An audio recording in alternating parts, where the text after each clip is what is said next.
সকালে খাবার টেবিলে সবাই খাওয়ার জন্য আসে। নাবিলা বেগম আর মালি বেগম খাবার বেড়ে দেয়।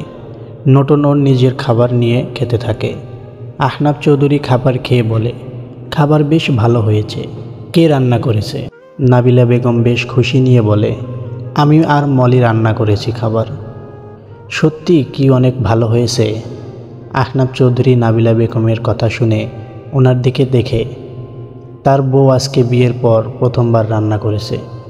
আহনাফ সাহেবের এখনও যেন বিশ্বাস হচ্ছে না। উনি বলে, নাবিলা, জীবনের প্রথম তুমি রান্না করলেও তাও এত ভালো, বিশ্বাস হচ্ছে না আমার। সত্যি খাবার দারুণ হয়েছে। মলি বেগমের প্রশংসাও করে তার স্বামী সবাই খাবার খেয়ে অনেক খুশি হয়। নতুন শুধু নিজের খাবার খেতে থাকে আর চুপচাপ সবার কথা শুনে। তার মন খুশি আজকে। সবার খাওয়া শেষ করে নতুন উপরে উঠে যায়। সেখানে থেকে রেডি হয়ে নিচে নামে। নতুন গাড়িতে করে এখন অফিসে যাচ্ছে। আজকে থেকে তার নতুন মিশন শুরু হবে। নতুন যখন গাড়িতে থাকে তখন তার ফোনে কল আসে, যেটা তার বাবার নাম্বার। ড্রাইভার নতুনের লোক, তাই তার সামনে কথা বললে কোনো সমস্যা হবে না। নতুন ফোন ধরে আর বলে, আব্বু বলো, কি অবস্থা? সব কিছু ঠিক আছে? ডক্টর কি কোনো আপডেট নতুন দিয়েছে? ডক্টর আর কি নতুন আপডেট দেবে? এত বছর এক কথা শুনতে হচ্ছে, জানি না কবে যে সুস্থ হব। আচ্ছা বাদ দাও, নতুন তোমার কি অবস্থা বলো? চৌধুরী বাড়ির সবাই কি তোমার কথা মেনে নিয়েছে? তুমি কি ঠিকঠাক আছো?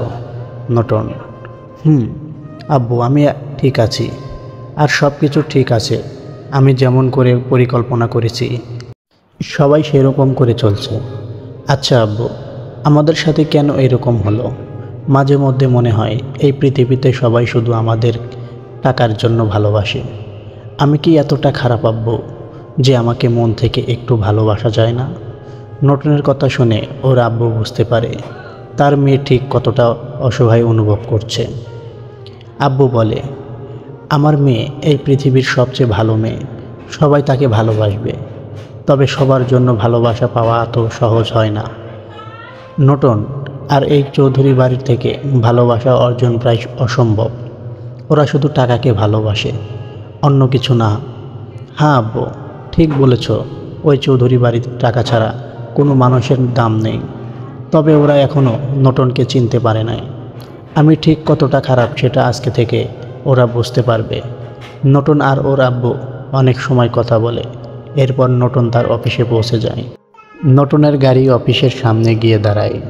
সেখান থেকে নেমে দাঁড়ায়। অফিসের সকল স্টাফ ফুল দিয়ে নতুনকে শুভেচ্ছা জানায়। নতুন বলে, ধন্যবাদ সবাইকে, এখন অফিসের ভেতরে যাওয়া যাক, অফিসের টাইম শুরু হয়ে যাবে। নতুন অফিসের ভেতরে ঢুকে যায়, একবার ভালো করে আশেপাশে তাকিয়ে দেখে। এরপর নিজের কেবিনে চলে যায়। সামনে থাকা একটা চেয়ারে বসে আজ থেকে সে এই চৌধুরী গ্রুপের এমডি। নতুন মনে মনে বলে, ফাইনালি এই কোম্পানির এমডি হয়েছি আমি। 3টা বছর শুধু মাত্র এই দিনের অপেক্ষা করে কাটিয়ে দিয়েছি। আজকে আমার সকল পরিকল্পনা সফল হয়েছে। এখন ওই চৌধুরী পরিবারকে আমি বোঝাবো টাকা আর পাওয়ার কি জিনিস। নতুন যখন চেয়ারে বসেছিল, তার কর্মচারী আসে তার রুমে আর বলে, ম্যাম ভেতরে আসতে পারি? আসুন ম্যাম, আমার নাম রাজু। আপনি আমাকে কোনো কেবিনে আসতে বললেন। মিস্টার রাজু, আপনাকে আমি কেবিনে আসতে বলেছি 2টা কাজ করার জন্য। প্রথম 5 মিনিটের মধ্যে অফিসের সকল লোককে আমি একসাথে দেখতে চাই। সেখানে সিকিউরিটি গার্ড থেকে শুরু করে সবাই যেন থাকে। আর অফিসের সকল জরুরি কাজের ফাইল আমার কেবিনে চাই। ওকে ম্যাম, এক্ষুনি যাচ্ছি। নতুনের কথা অনুসারে রাজু অফিসের সবাইকে একসাথে করে আর সব কাগজ রেডি করে। নতুন নিজের কেবিন থেকে বাহিরে বের হয় এবং অফিসের সবাইকে উদ্দেশ্য করে বলে, সকলকে একসাথে উপস্থিত হতে বলেছি, কারণ আজকে থেকে এই অফিস সহ চৌধুরী বাড়ির সকল সম্পত্তির মালিক আমি। যেহেতু অফিসের মালিক আমি, তাই আজ থেকে আমি যেই নিয়ম তৈরি করব সেই নিয়মে অফিস চলবে। প্রথম নিয়ম, অফিসের সকলকে একটা নির্দিষ্ট সময়ে অফিসে ঢুকতে 1 মিনিটের দেরি যাতে না হয়। আর অফিসের কাজ যেন ঠিক সময়ে পূর্ণ হয়ে যায়। লেট করা বা কাজ পেন্ডিং রাখা আমার একদম পছন্দ না। নতুন এইবার সিকিউরিটি গার্ডকে বলে, আজকের পর থেকে নতুন চৌধুরী ছাড়া চৌধুরী বাড়ির সকল সদস্যর এই অফিসে ঢোকা নিষেধ। আমার অনুমতি ছাড়া যদি কেউ চৌধুরী বাড়ির কোনো লোক এই অফিসে ঢুকতে দেয় তাহলে তাকে চাকরি থেকে বাতিল করা হবে এবং তাকে শাস্তি প্রদান করা হবে। নতুন কয়েকটা রুলস সকলের জন্য ঠিক করে দেয়। এরপর বলে, রাজু, অফিসের সকল ফাইল আমার রুমে নিয়ে আসো, চেক করব আমি। নতুন কথাটা বলে নিজের রুমে চলে যায়। রাজু সকল ফাইল সেখানে নিয়ে যায়, কিন্তু অফিসের সকল স্টাফের মাথায় আকাশ ভেঙে পড়ে। কারণ যখন আহনাফ চৌধুরী এই কোম্পানির মালিক ছিল তখন উনি এত সব বিষয়ে খেয়াল রাখেন নাই। আসসালামু আলাইকুম। আমার ভিডিওটি যদি ভালো লাগে অবশ্যই চ্যানেলটি সাবস্ক্রাইব করে পাশে থাকা বেল আইকনটি প্রেস করবেন। অফিসে যে কেউ যে কোনো অফিসে এসেছে তার কাজ করেছে, কিন্তু এখন নতুন এসে সব শেষ করে দিয়েছে। আহনাফ চৌধুরী আর অসীম চৌধুরী প্রতিদিনের মতো অফিসে এসেছে। গাড়ি থেকে নেমে যখন তারা অফিসের ভিতরে ঢুকতে যাবে, হঠাৎ করে সিকিউরিটি গার্ড তাদের আটকে দিয়ে বলে, সরি স্যার, আপনারা এই অফিসে ঢুকতে পারবেন না, দয়া করে এখান থেকে চলে যান। আহনাফ সাহেব অবাক হয়ে যায় সিকিউরিটি গার্ডের সাহস দেখে। তার অফিস থেকে তাকে বলছে বেরিয়ে যেতে। আহনাফ চৌধুরী বলে, কি বললে? এই অফিসের ভিতরে ঢুকতে পারবো না? তোমার সাহস কি করে হয় এই কথা বলার? সামান্য একজন সিকিউরিটি গার্ড হয়ে তুমি আমার মুখের ওপর কথা বলছো।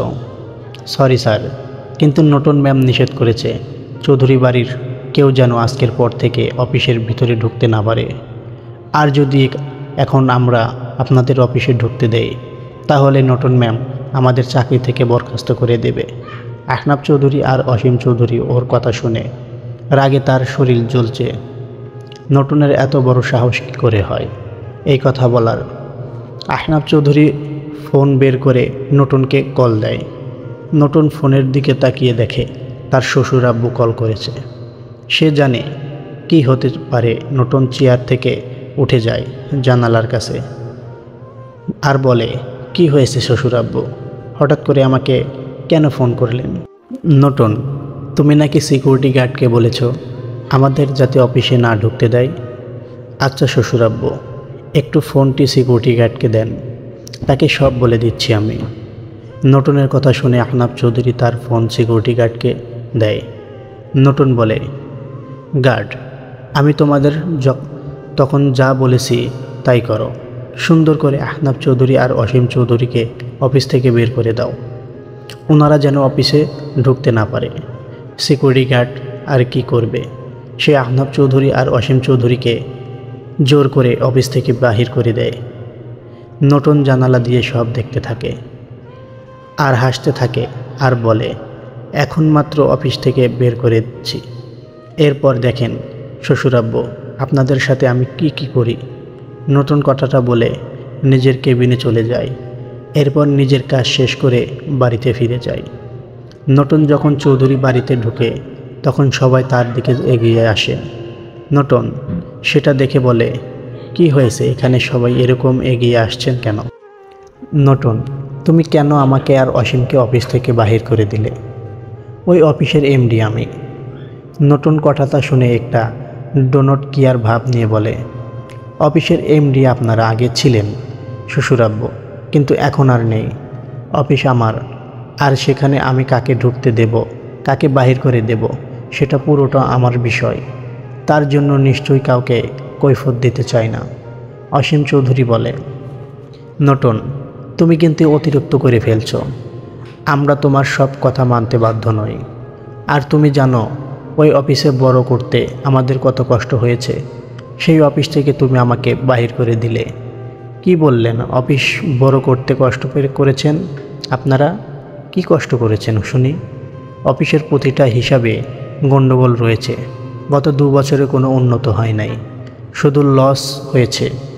আর কয়েক বছর পর আপনারা রাস্তার ভিখারি হয়ে যাবেন। তোমাকে আমাদের নিয়ে ভাবতে হবে না নতুন। আর ব্যবসায় লাভ লস থাকে। নতুন কথাটা শুনে বলে, ব্যবসা আমার, সেখানে লস আমি চাই না।